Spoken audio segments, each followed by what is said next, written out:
So today's our webinar topic is everything you need to know about your feet, and we have our guest Dr. Parth Parekh sir. I welcome you sir for Thank you. today's webinar. I'll just give brief introduction about this sir. Sir has completed his MBBS from VS Hospital Ahmedabad in 2008. Sir has completed the diploma in orthopedics from DY Patil Medical College from Kolhapur. He has completed the DNB Orthopedics from National Institute of Medical Science from Jaipur in 2013. He underwent Indian Fellowship in Foot and Ankle Specialty. Sir has also done the fellowship from the USA from Orthopedic Foot and Ankle Center. He have been also trained in the revision hip replacement at Princess Elizabeth Orthopedic Center from England. Sir has trained for the knee replacement at Pune and Delhi.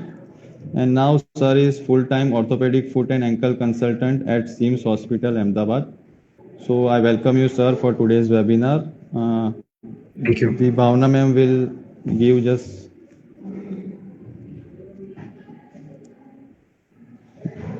ma'am. Welcome, sir, on the PU webinar, and welcome to the Parul Institute of Physiotherapy.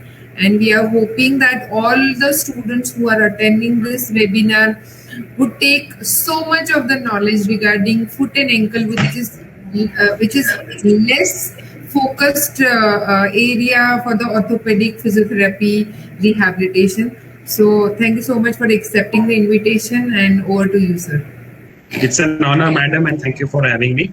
Like I said to madam also, this is not going to be a session on physiotherapy because that is what you are good at and you have an excellent faculty to guide you. I will be telling you about all the diseases and the problems that are there in foot and ankle so that you know where the end point is. You know what you are talking about, you know what you're treating. So rather than me telling you how to do your own job, that's you to decide, and you have an excellent faculty for that. I'm going to tell you what are the things that you're going to experience in your daily life, in your daily physiotherapy work. So let us just start. You know about the bones of the foot and ankle. It's tibia, fibula, talus, calcaneum. Then the tarsals are there, cuneiform, navicular, and cuboids. The metatarsals, and then the phalanges. The ankle joint is again the front view. We have the fibula, tibia, and the talus. From the side, we have the calcaneum jutting inside. The divisions of the foot are mainly forefoot, midfoot, and hindfoot. The forefoot consists of the phalanges and the metatarsal bones. The midfoot consists of the cuneiforms, the navicular, and the cuboid. And the hindfoot would consist of the calcaneum and the talus. Now we'll start with the forefoot. So the forefoot has mainly the things which we are going to deal with are the hallux valgus, hallux rigidus or limitus, metatarsophalangeal arthritis, ingrowing toenails, and the fractures of the phalanges. So what is a hallux valgus? It is a problem which is happening at the metatarsophalangeal joint when subluxation of the proximal phalanx is happening over the metatarsal head. Right? This may give rise to bunion. So this is known as a bunion. So you can see the angle which is made, and then this part is known as the bunion. There are obviously gradings of the hallux valgus, which is mild, moderate, large, and severe, depending upon the metatarsophalangeal axis which is being drawn. The causes are hereditary, tight-fitting shoes, mechanical imbalance, tendo Achilles tightness, and flat feet. The symptoms basically would be pain, swelling, inability to walk, joint tenderness, and a bunion. Now, which are the types of the hallux valgus? One is which is reducible, correctable, or flexible. So when you try to reduce it, it becomes straight, and then again it goes into an angle. And the second one is rigid, which whatever you do, it stays in that same position.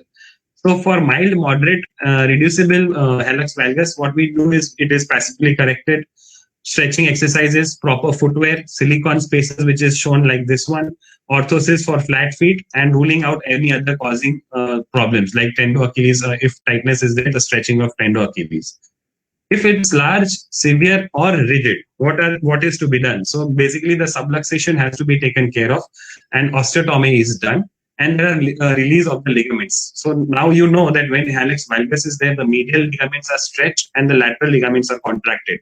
So we do exactly the opposite things, where we tighten the medial capsule and release the lateral ligaments, as well as there is a osteotomy done in the bone. so that the wedge is made and the alignment is taken care of. So this you can see in the proximal phalanx, alignment is taken care of. And similarly, the bunion over here is cut off, and there's this scarp osteotomy where the metatarsal head is put in such a way that the proximal phalanx is in the same line. So by diagram, you might see that there is a hallux valgus, but definitely by mechanical axis, it's a straight line. So this is one of the cases which we have done. This is a hallux valgus where you can see a bunion over here and almost going beneath the second toe. And this is where we have corrected, and you can see the space which is there.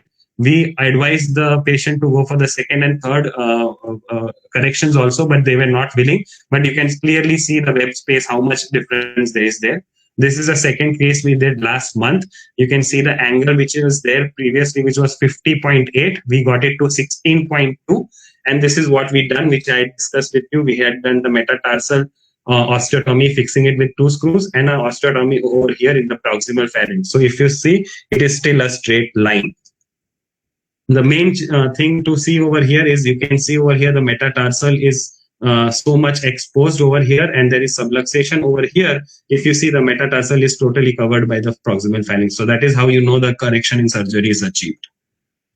Now we move to hallux limitus or rigidus. So what is hallux limitus or rigidus? Generally, your hallux, that is the toe, can fully dorsiflex, and it helps you to move around while walking. You can see that if you're walking, it is going to move around, and dorsiflexion of the metatarsophalangeal axis is going to happen. When there is hallux limitus, there is limit in the movement. So dorsiflexion of the toe is not happening, and rigidus it is when it is not at all happening. So there can be plenty of causes. One of the major causes are the spurs, the bony spurs, because of the arthritis which is happening, and there is a bunion over the top of the foot. So, like I said, limitus, again, types are there: mild, moderate, and severe. Rigidus according to pain scale. Because rigidus, there is no movement going to happen. So, however much the pain is there, you're going to grade them. Causes again are arthritis, gout, rheumatoid arthritis, incorrect footwear. Symptoms: inability to flex the toe, so you're not going to walk properly. There is an instability over there, numbness, bony bump, and pain. Rigidus, the first one, how are we going to see it is by X-ray imaging. We will be able to know the bony spur and see how arthritis is there. What are you going to do for the initial stages is corrective orthosis, no heels, because if you wear heels, there is dorsiflexion of the toe happening, so you have to avoid that. Soft gel pads beneath the metatarsophalangeal joint. Offloading is also a good option where you offload the joint totally, so there is no movement. Passive stretching exercises and non-steroidal anti-inflammatory drugs. If it is a severe scale or a limitus, rigidus is there, what are you going to do? There are only 2 options, which is one is colectomy and another is fusion. So this is one of the videos where you can appreciate the severe hallux limitus which is there. In just a moment, you will be able to see the toe is not dorsiflexing. So here you can see there's the dorsiflexion is happening between the phalanges, but there is no dorsiflexion in the toe. So no dorsiflexion in the metatarsophalangeal joint. So the patient had a bunion over here that you can see. You can see the arthritis. You can see the roughened edges on the bone parts, which is severe arthritis. We asked him that no other kind of treatment is going to help you because there's so much arthritis that your bones are already in a rough shape. We went for a surgery. Now you can see when we opened up the joint, you can see the bony spur over here, which is creating that problem. And the video will show you why the thing was not happening. So here you can see I'm trying to move the metatarsophalangeal joint. It is not dorsally going up because there is a bony spur over here, which is trying to butt it. And this is after the surgery. We did the colectomy. The bony spur was removed, and now you can appreciate the whole dorsiflexion of the toe. So you can see what a difference it makes when a surgery is done. Right now, we come to metatarsophalangeal arthritis. Metatarsophalangeal arthritis, like its name, is happening on the joint. Again, the causes are degenerative arthritis, rigidus, valgus, septic arthritis infection, or overuse, or gout. Symptoms: pain, inability to walk, running, and swelling. The types of joint arthritis are mild, moderate, severe. In mild or moderate, what we are doing is stretching exercises, offloading, orthosis or rocker bottom footwear can be used. Treat the other causative factors like gout. And of course, X-rays are there to diagnose it. What we do generally is fusion. There's internationally available synthetic cartilage known as the Cartiva, which is not yet available in India. We are trying to get it over here and do the first surgery in India over here at SIMS. And the replacement is also one of the options.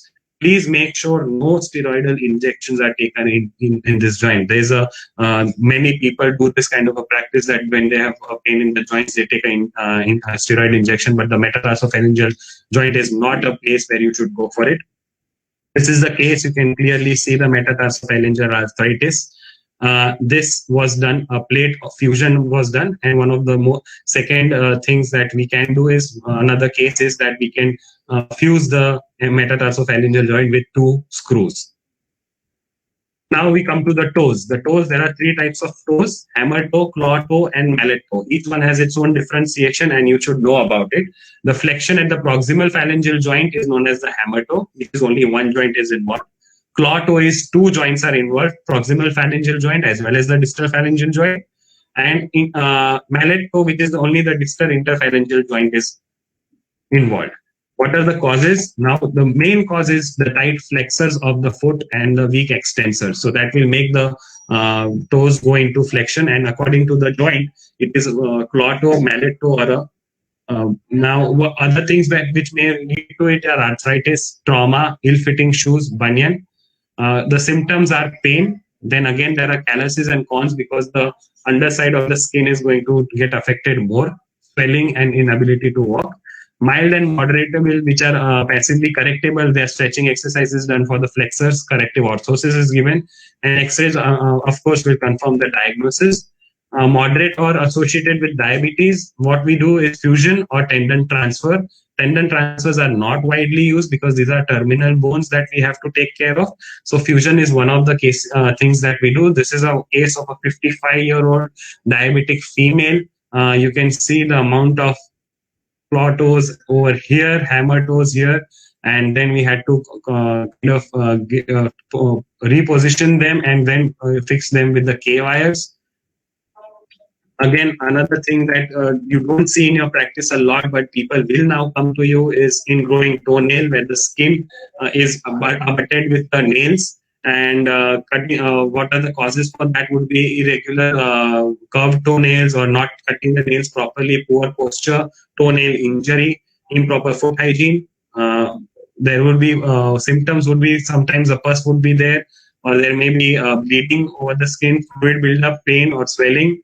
Generally, what we do is maintain nail hygiene, proper shoes, nail removal, pushing the skin away from the nail, and antibiotics, which are topical, antifungal or something like that.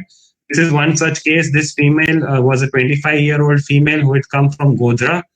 She had 2 surgeries done over here, but completely over 3 years, she had not got any relief. Pus, blood, bleeding, everything was a problem with her. And we removed the nail totally and did acetic acid and germinal matrix destruction. And today, I think it's around 5 months and she's doing very well. There's no nail recurrence again. So this was the forefoot. Now we've come to the midfoot. What are the things that you will experience in the midfoot? One is the flat feet, then the posterior tibial tendon dysfunction, tenosynovitis, foot drop, and fractures. Posterior tibial tendon dysfunction is one of the most common things that you are going to encounter in your practice, because these are one of the most common things that happen and one of the most things which are never looked at or are always ignored. So you have to understand from where the posterior tibial tendon comes. It's from the tibia and fibula and goes into the navicular. Its main function is to support the foot while walking, inversion, plantar flexion of foot, and hold up the foot arch. Sorry. What are the causes? Inflammation, tear, injury, overuse, obesity, and it is happening more in women and around the age of 40. What happens when there is a posterior tibial tendon dysfunction? So the normal foot, the ankle is in the straight line. Over here, you will see a great heel valgus and pronation of the foot, and it will give an effect of a flat foot. The arches lose its tightness, and there is pain in the medial side of the foot, and the lateral side is also there because excessive valgus will lead to lateral impingement. What are the tests that we are going to do? There is a many toe sign that if you see from behind the ankle valgus is there, so you can see the fourth or the fifth toe, which is normally not seen. There will be swelling around the navicular, and single heel raise test. So if you try to raise your heels, it will be painful. You can diagnose these things by MRI or USG. We generally go for a local expert USG of the region. So either inflammation or a tear would be presented to you. Inflammation, what you're going to do is give them braces, splints, stretching exercises in terms of physiotherapy, orthotics, probably some kind of non-steroidal anti-inflammatory drugs, or immobilization. Now, if there is a significant partial tear or a full tear, what are you going to do is the flexor digitorum longus transfer to the navicular. So what you're going to do is you're going to take out the posterior tibial tendon because it's torn or deranged, and you are going to use one of the flexor digitorum longus tendons before the knot of Henry and try to fix it with the navicular, giving it the same work. So here, if you see, this is a case, you can see how much there is a liquid in the flexor digitorum longus also, but the posterior tibial tendon has a tendinosis with a partial tear. So this is a case we had done 2 months back. Now this is the incision, this is the navicular, this is the planned incision, navicular, and this is the line of the posterior tibial tendon. As you can see the posterior tibial tendon is so deranged, and so there's so much fluid and tenosynovitis with a tear. This is how much it was. So a tendon is about 1 to 2 mm in thickness, and this was about 10 to 12 mm. So you can see how thick it was, and we had to take it out. What we did next is, this is the flexor digitorum longus that we have taken out and kind of tagged it. And then this is the navicular bone, and we have put a screw. This is the screw which is going to be put once the tendon is fixed around the navicular bone, and the screw is going to fix it. This is the final image, and you can see the screw over here fixing the flexor digitorum longus. Now, the next thing what we are going to do, listen about is foot drop. Inability to dorsiflex the foot to neutral or beyond that is known as the foot drop. What are the causes? The nerve injury, peroneal nerve injury is one of the first causes. Then the muscle disorder, brain and spinal cord disorders like the ALS, multiple sclerosis, stroke, Guillain-Barré syndrome. So what is going to happen is inability to lift the foot, step edge gait is going to happen. Test the once you have a patient like this, you have to test the muscles which are functioning, which are not. So naturally, the anterior tibial tendon, which is dorsiflexing the foot, is not going to function. So you have to see if the inverters and the everters are working. So inverters are flexor digitorum longus, flexor hallucis longus, posterior tibial tendon, and the everters are peroneal longus and peroneal brevis. You have to see if they are functioning properly or not. So you of course have to go for an EMG, NCV, and clinical tests, and go for an MRI, LS spine if you can't see why the pathology has been happening. Treatment, naturally, for the first things are braces, splint, physical therapy, and then if you're not getting corrected or it's creating a lot of problem, tendon transfer, fusion, and the aim should be the plantigrade foot. So this is one of the cases, 22-year-old female foot drop. This is the navicular bone. This is the posterior tibial tendon. What we were planning to do is get the posterior tibial tendon to the anterior side. So we have taken the posterior tibial tendon out of the navicular over here in this incision, and then made a incision proximal where we can see the posterior tibial tendon continuation. We take it out from that incision, we tag it. So this is the tagged posterior tibial incision. Posterior tibial tendon taken. We have taken it from the medial side, as you can see, and then this skin incision that you can see, we have taken it out on the anterior side. So we've actually gone beneath the tibia and taken it out on the anterior side. This is the tendon now on the anterior side. We have taken it out from here, then gone behind the tibia and took it out anteriorly. And this is the medial cuneiform where we have put a drill, where we are going to fix this tendon to the medial cuneiform on the dorsum of the foot and fix it with a screw. And this is the final thing that we have achieved after the surgery. You can see the foot is now in neutral position. This is after the surgery, posterior tibial tendon transfer. This is the screw that we put inside the medial cuneiform exactly in center, and the tendon is fixed. Now we come to the hind foot. What are the hindfoot deformities that we have? One is a plantar fasciitis, retrocalcaneal bursitis, insertion tendopathy, Hagen's deformity, tarsal tunnel syndrome, subtalar arthritis, tendo-Achilles tear, and other fractures. The main point over here at the hind foot is going to be differentiation between the Haglund's deformity, insertional tendinopathy, and the retrocalcaneal bursitis. So this is very important in your practice that you're going to encounter. Let's start with plantar fasciitis. What is plantar fascia? A thick connective tissue supporting the bottom of the foot, extends from the tuberosity of the calcaneum over here to the metatarsal heads. What is fasciitis? As we all know, inflammation of the fascia near its insertion of the tuberosity of the calcaneum on the medial side. So this is where you're going to have the pain. Pathology is repetitive impact, causes micro tearing, progressive scarring, and over the period of time, heel spurs and arthritis may develop. Micro tears of the collagen fibers are thought to be the cause of the microscopic changes. Then there is calcification, and then there is aponeurosis or calcification known as the heel spur. Also, foot X-rays of patients often really reveal spurs in the patients who are asymptomatic. In addition, now this is very important, and this is the latest study, that in addition, the presence or absence of a spur does not change the response to the therapy, because now it's said that the heel spur is actually not causing the plantar fasciitis. What is a special test to diagnose plantar fasciitis? Of course, there will be tenderness over the medial side of the plantar fascia, and when you are dorsiflexing the toe, it is going to become more tight. Stretch the plantar fascia, then use the thumb or finger to feel the plantar fascia. If the plantar fascia is tender, then try to the same maneuver with the plantar fascia relaxed. If pushing the plantar fascia causes more tenderness than pushing on the relaxed plantar fascia, then the plantar fascia is likely to the source of the pain, and the patient has plantar fasciitis. So in short, if you have relaxed the plantar fascia and there is no tenderness, but when you're dorsiflexing the toes and making it tight and there is tenderness, it is most probably plantar fasciitis. Signs and symptoms: pain, swelling, redness, and warmth. What are the risk factors? Foot arch problems, obesity, long distance runners, tendo-Achilles tightness, and shoes with soft insoles. USG is generally done in my practice. You can see the plantar aponeurosis as uniform band-like structure over here. You can see this, yes, where the arrow is pointing. And this is the thickening of the portion of the aponeurosis, yes.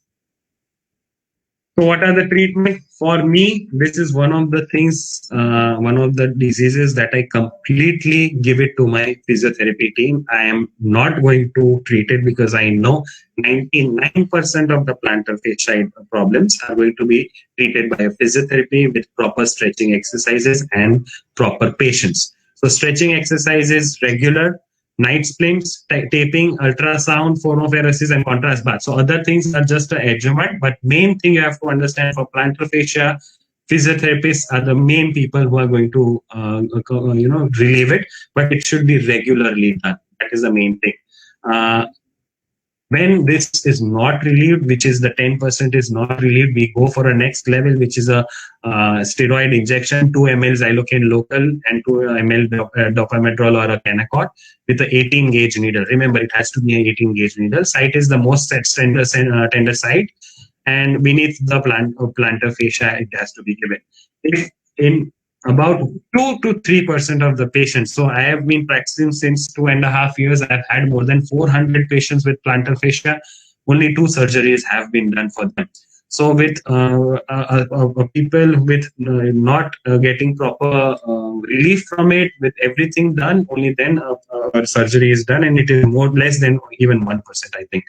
So endoscopic plantar fascia release has been done, where the incision is taken over here, you can see, and the tendon is relieved. The whole tendon is not cut, only a partial tendon is cut, and it is done endoscopically. So it is not going to create a lot of pain also.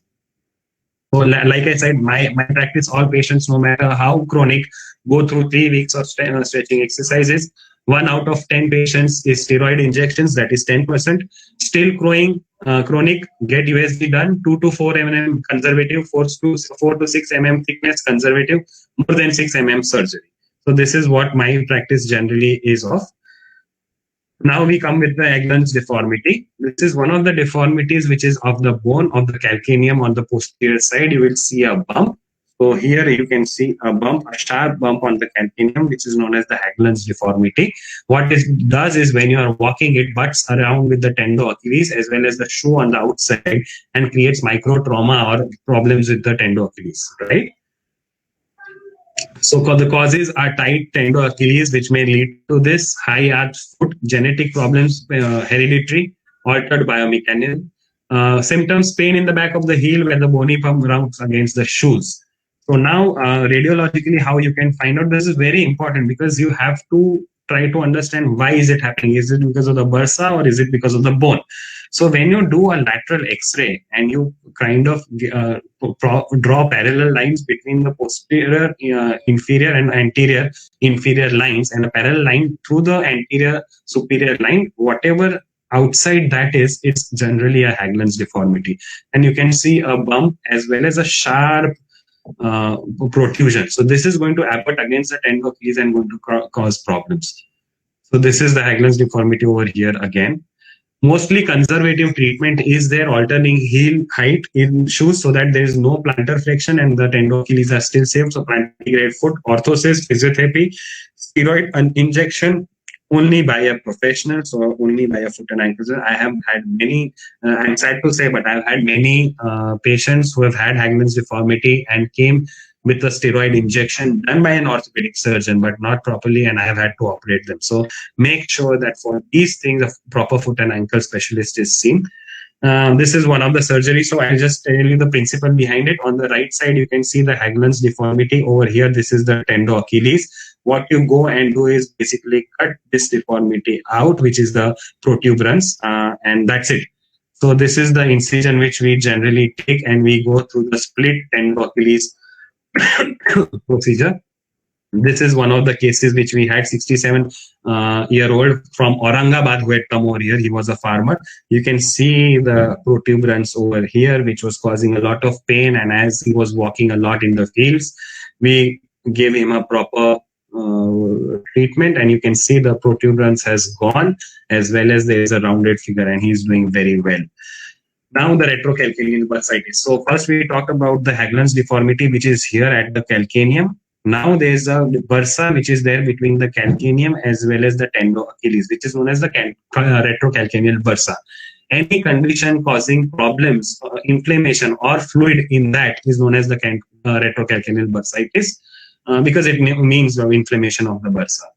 So overtraining in an athlete, altered joint mechanics, poor fitting shoes, Haglund's deformity, again, stretching with the bursa is going to cause this, rheumatoid arthritis and gout. So these are all going to cause retrocalcaneal bursitis. What is going to give me the symptoms? This pain at the back of the heel, swelling, tenderness, and any activity which you are going to run uphill or tiptoes is going to create problem. For this, X-rays are generally done just to rule out Haglund's deformity. Otherwise, you're not going to get anything for bursitis in an X-ray. A USG is the best thing to do for that. An MRI is for the overall foot. But local expert USG is good enough to get you the answer. Generally, physical therapy, microcurrent therapy, which is very nice. Active and assisted stretching of tendo Achilles, and very rare a bursectomy is done. I have not got any bursectomy done in my practice. So I have not shared any case which I have done. Insertional tendinitis is the third part of the trio in the pain in the back of the heel. So the first one was the Haglund's deformity. Second one was near the retrocalcaneal bursitis. And now the insertion of the tendo Achilles. Pain over there is known as the insertional tendo Achilles tendinitis. So degeneration of the Achilles tendons, where the tendon inserts into the heel, may be associated with inflammation of the bursa or the tendon sheath. What are the causes? Again, degeneration over time, gout, hyperlipidemia, previous steroid injections. So this is one of the causes which has a major problem. With steroid injections over the tendo Achilles are going to create a lot of problems, and the athletes. So gradual onset of pain and swelling at the back of the heel. At first, the pain may be noticeable only after activity, but then it becomes constant over time. Pain increases while running or jumping naturally because it's going to pull it, and tenderness over the back of the heel. Again, X-rays are there to rule out any Haglund's deformity or anything like that. MRI is one of the best things where you can understand why there is insertional tendinitis. non-steroidal anti-inflammatory drugs are one of the first things to do. Heel lifts are to be done so that the relaxation of tendo Achilles is done. Understand one thing: dorsiflexion of the foot is going to cause tightness of the tendo Achilles. So anything which is not going to plantar flex the foot is going to relax the tendo Achilles. So heel lift is going to relax the tendo Achilles. Stretching exercises, cast, brace, or a physical therapy. Surgery is excision of the diseased portion and reattachment of the tendo Achilles to the calcaneum. So if it's none of these things have worked, the excision of the tendinitis part is done, and tendo Achilles, of course, then needs to be again attached to the calcaneum. So this is one of the cases. 72-year-old female with intense pain in both feet since 4 years. You can see calcification of the tendons over here, and that is why you can see that this is a major diseased portion. Even in x-rays we could find out. You can see the bump over here of the patient. What we did is went midline. Over here you can see the tendo Achilles. It is such a diseased portion. We took the diseased portion, cut it out, and we have taken the undiseased, the proper portion, and tagged it with carbon fiber tape. And then we again see, so you might have missed this, but she also had a Haglund's deformity a little bit over here. So what I did was, while doing that, I even removed that part of the bone, and with suture anchors, we put the tendo Achilles back to its place. Patient is doing amazingly well. Now we are coming to subtalar arthritis. So what is the subtalar region? The joint between the talus and the calcaneum posteriorly is known as the subtalar region. So this is the area which is known as the subtalar region, and arthritis taking place in that region is known as the subtalar arthritis. What are the causes of the subtalar arthritis? That is a primary osteoarthritis, then secondary osteoarthritis, gout, pseudo gout. Trauma of the fracture of the calcaneum or talus is going to create arthritis over there. Infection, posterior tibial tendon again is going to create arthritis in there, because your heel, like we said, is going to go into valgus and foot into pronation. So subtalar region is going to experience a lot of weight and a lot of friction. And coalition. So a talocalcaneum or a talonavicular coalition will also cause a lot of arthritis. What are the symptoms? Pain, instability, swelling, reduced movement of the joint, and sometimes limp. X-rays are the best modality to see the decreased joint space, to see the arthritis, to see our osteophytes or loose bodies. You can also go for an MRI to rule out other causes. What are the treatments? So physiotherapy, activity modification. So subtalar arthritis generally happens after 40, 45, 50. So less stressful activities, less jerky movements can be done. Footwear modifications, a soft gel pad can be given. Orthotics to relieve the stress on the posterior side of the ankle. Non-steroidal anti-inflammatory drugs. And then if these things don't work out, the final modality of the treatment would be subtalar fusion, where the two bones are got into one. So over here, this is a subtalar arthritis after trauma. So this patient had come from, I think it was Jodhpur, and they had undergone a calcaneum fracture, and someone over there had done a fibula transposition of the calcaneum.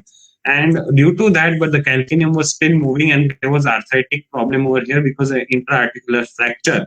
And the patient after 2 years came with the same problem. I cannot walk, and I have severe pain. See over here, we can see the subtalar arthritis. This is where we go from lateral side. We open up the joint, we clear out everything, freshen up the edges. And this is what we've done. We have fused the calcaneum and the talus bone. You can see the axial image, straight screws going inside, and this is how it was. You can see there's compression over here, and the patient had no pain after 2 months of regular physiotherapy. Now we come to tendo Achilles tear, largest and strongest tendon in the body. So this may be news to you, but this is what the truthful thing is, that it is the largest and the strongest tendon in the body.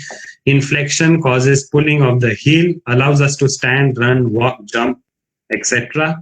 What are the causes of the tear? It is easily accessible tendon, thus more vulnerable to injury. You can just see the after skin, the tendo Achilles there. So whatever, if you have any blunt trauma or sharp trauma on the back of your heel, it is going to cause a tendo Achilles tear.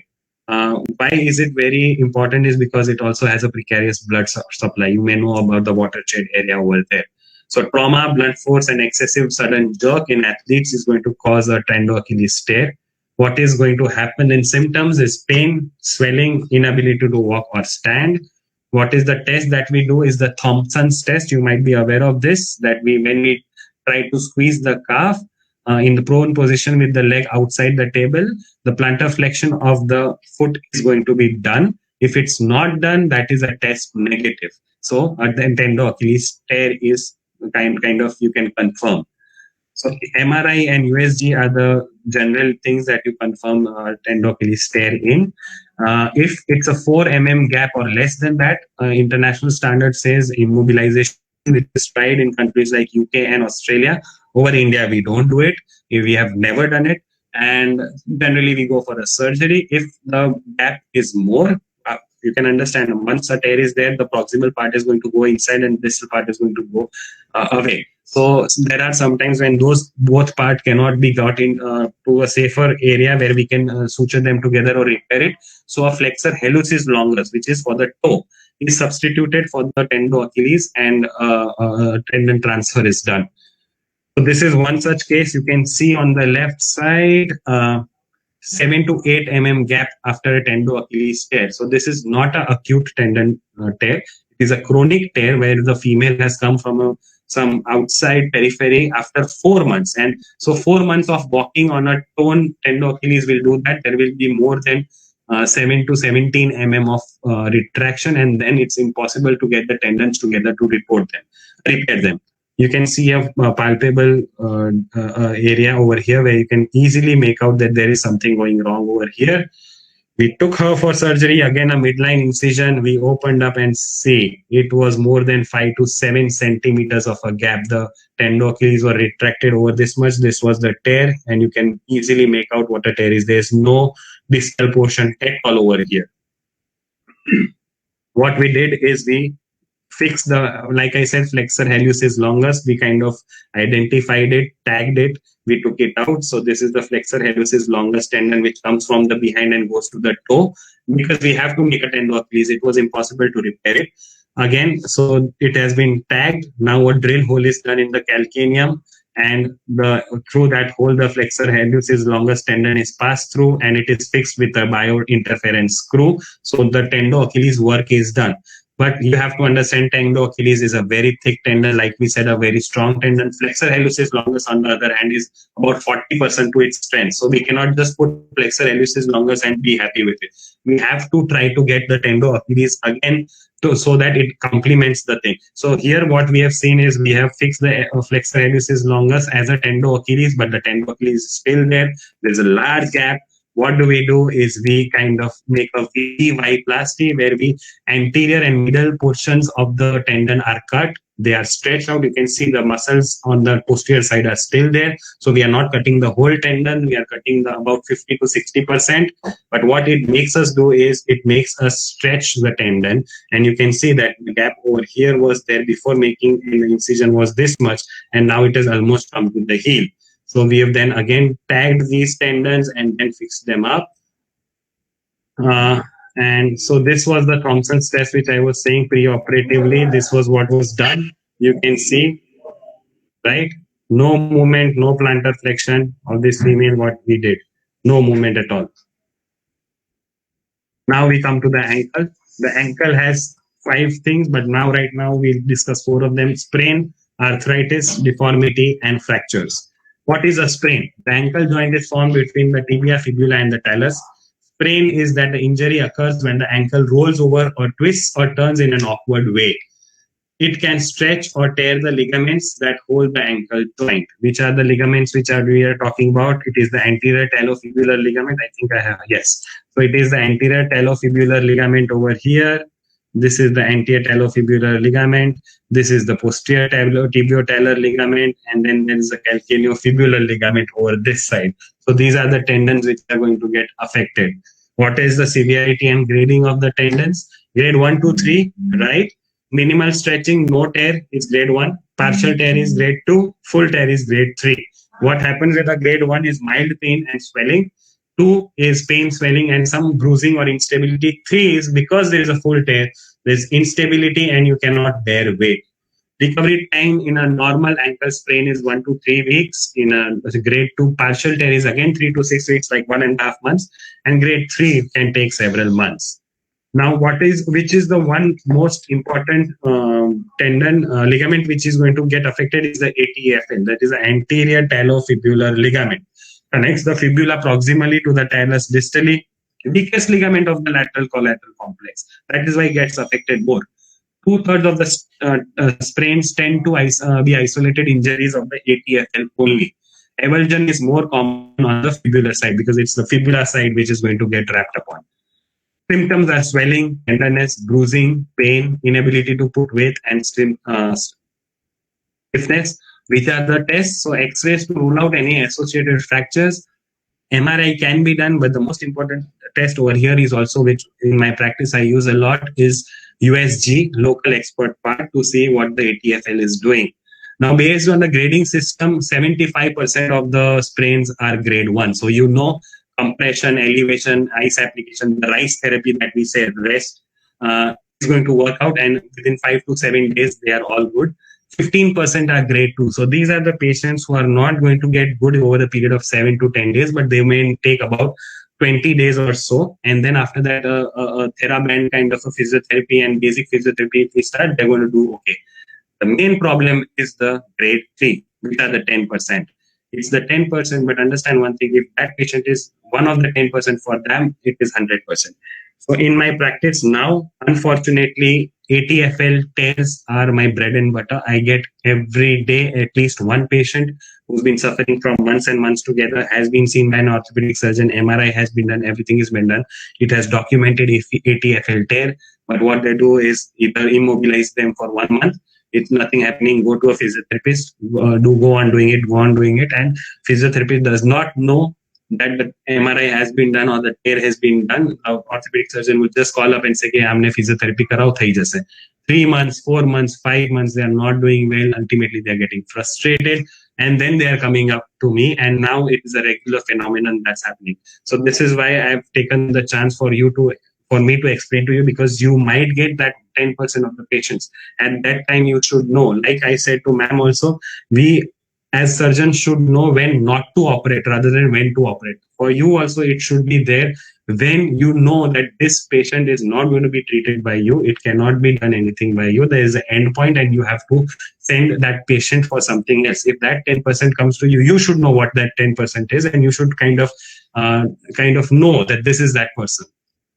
What do we do for that 10% where there is no ATFL remaining? The ankle stabilizer is not there. He's going to fall off. No amount of physiotherapy, no amount of immobilization is going to work. What are we going to do is a Prostrum Gold procedure. So in this procedure, you're going to use suture anchors. These are known as the suture anchors. They're all suture anchors. What it means is that they are going to be installed in the fibula bone and they're going to go away. They're going to be self-absorbed because they're all suture material. So there is no metal going to be there. There's nothing shown on the X-rays, and you are basically kind of making a ligament, making a new ligament from the fibula to the talus, right? So here the basic thing is done, where if I try to make you understand, is fibula, 2 suture anchors going over here, you go into the talus, pick them out, and then tie them over together. I think I might have the surgery. Yes, we do. So it is a minimal invasive surgery, like you can say 1.5 inch surgery. Scar is going to be there. This is the fibula. This is where I am going to operate. This is the ATFL. This is the superior peroneal nerve. This is the inferior peroneal nerve. And this square is the safe zone. So this is where I can operate and I can use this space. Otherwise, there are the nerves and arteries going over here. So this square is the safe zone where I can operate. Like I said, suture anchors, 2 suture anchors going into the fibula. You can very well see into the fibula, 2 suture anchors with their threads are there. And then we are going to just lift them over, go to the talus and bind them together. And now you will be able to appreciate what it is. See, this is the ATFL tear. So when the lateral ligament goes, naturally your foot will go into medial side, and this is after anesthesia. You can appreciate it very well that this foot is going into inversion and medial side. It is dropping against gravity, This is pre-operatively, this is post-operatively. After doing the same, this is a normal foot. If you're anesthetized and you are on the side and against gravity, still your foot will hold and it should be neutral. And this is what we have achieved. This you can easily see that it was at 20 to 25 degrees of laxity because of ATFL tear. And this after surgery we have achieved by 1.5 inch incision. I can also show you you can appreciate this very well. You can see how the foot is acting after I'm trying to take it laterally. Again, see this, totally lax, no ligament there, no support. And this is after surgery. The same patient, you can see it's going back to neutral, totally hard, totally resisting. So this is the difference a surgery can make to a patient. Ankle arthritis and deformity. Cartilage loss between the bones lead to the bone-to-bone contact, and this leads to microfractures and roughened up bones, leading to osteophytes and loose bodies. What are the common causes of ankle arthritis? That is trauma, osteoarthritis, and rheumatoid arthritis. Symptoms are pain, swelling, difficulty in walking, decreased range of motion, and other deformities. What are the tests? Tenderness elicited anterior part of the ankle is going to show you arthritis, decreased range of motion.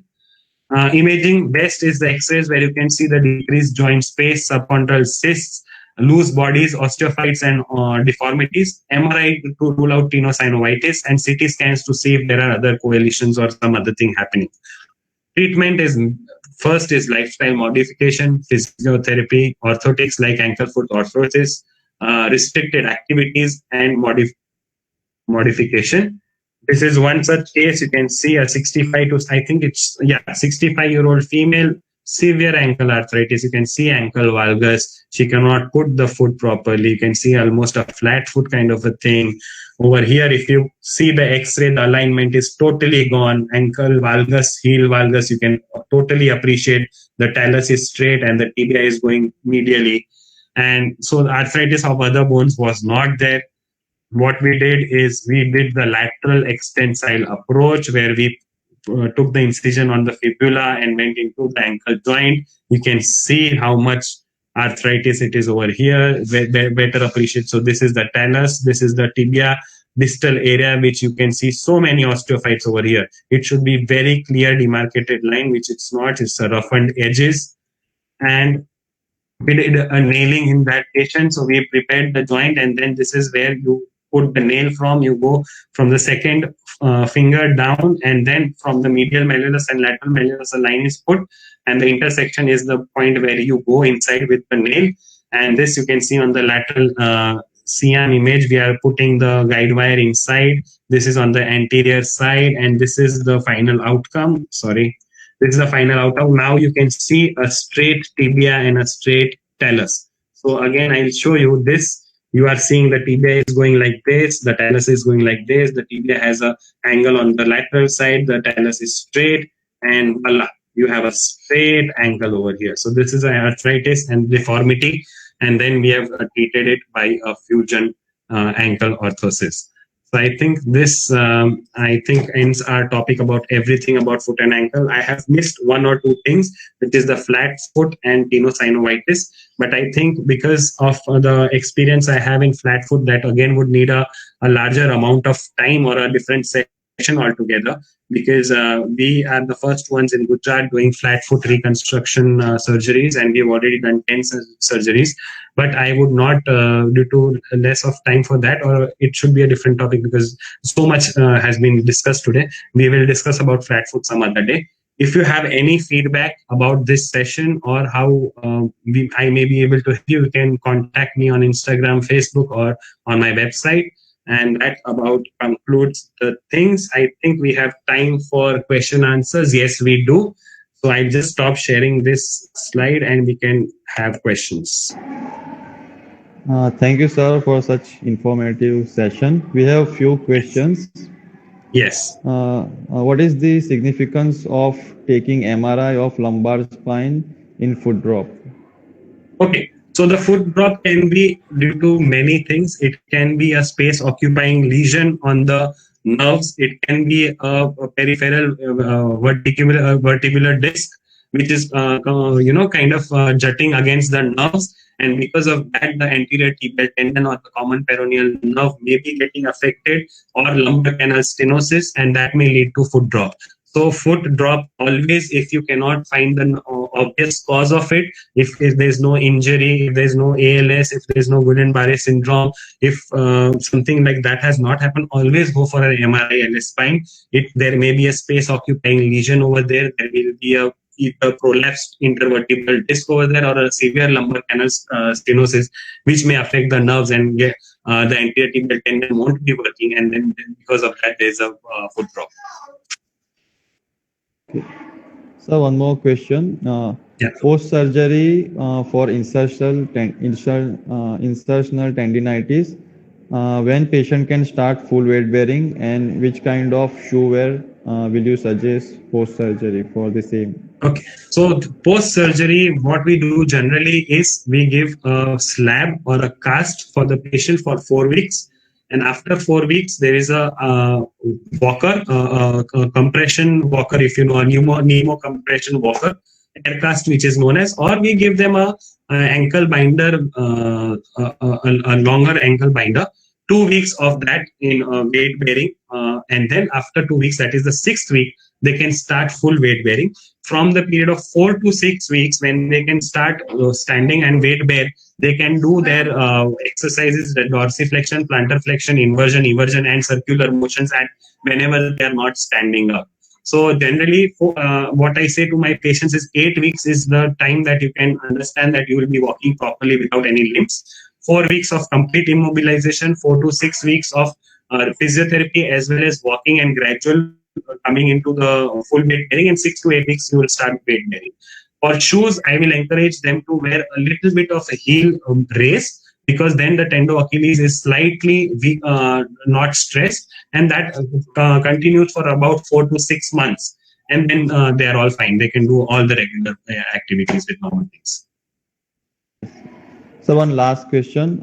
Yes. How to differentiate the severity in hallux valgus? Like how to differentiate mild, moderate, and severe? Right. So first is the clinical thing that we do. Like I explained, if this is hallux valgus, is it reducible or not? Is it coming to the neutral place or not? So that is, if it's coming to the neutral place, it is still reducible. It is still flexible. So you can put spacers over there and try to reduce if it's less than 30 years of age. If it's a 50-year-old female, you know that whole kind of a life, it's not happened now, it's not going to happen, but it will give a relief. Why we are doing it? Not to give a cosmetic appearance, but because if this goes into the second toe or the third toe, the hammer toes start happening and web space infections come. So the spacers can work. So clinically, reducible and non-reducible. The non-reducible will always be so much deviated that you cannot get them back to neutral. So that is one way of grading them. Second way of grading them is the angle made between the proximal phalanx and the metatarsal. So there is always an angle which will be made. If I have the foot, I will be able to show you. Just a minute. Yes. Okay. So So this is the metatarsal. This is the phalanx. The angle at every time it is making with the hallux valgus depends on the severity. So it will generally 15, then 15 to 25, 25 and over. So that is the two ways I generally in my practice grade the systems is: one, clinically, is it reducible or not? Secondly, the intermetatarsal angle and the proximal phalanx to the metatarsal angle.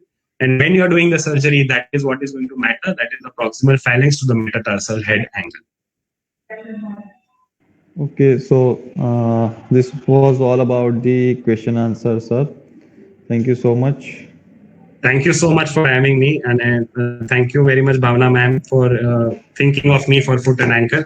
And if you have any questions, again, you can always contact me. I'm at SIMS Hospital, Ahmedabad, and it was a very nice session. I'm very honored, and thank you so much for having me. Thank you so much, sir, for your time and support. Thank you.